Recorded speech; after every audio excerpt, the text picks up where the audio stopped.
ہمارے نبی رسول پاک محمد صلی اللہ علیہ وسلم نے ہمیں ایک ایسی زبردست دعا سکھائی ہے مصیبت سے، حادثات سے بچنے کا، پریشانیاں، شے، بلا، شیطان، آصیب، ان سب سے حفاظت کا ایک ایسا نسخہ دیا ہے۔ اگر ہم اس پر عمل کریں اور اس کو پڑھیں تو بے شک ہم ان سب مصیبتوں سے محفوظ رہ سکتے ہیں۔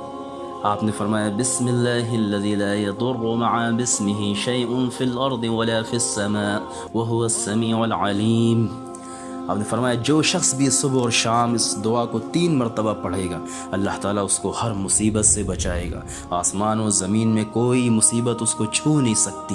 حضرت خالد بن ولید رضی اللہ تعالیٰ عنہ جلیل القدر صحابی، جن کو زہر کا پیالہ دیا گیا اور آپ اس دعا کو پڑھتے تھے کثرت سے، وہ زہر کچھ اثر نہیں کر سکا۔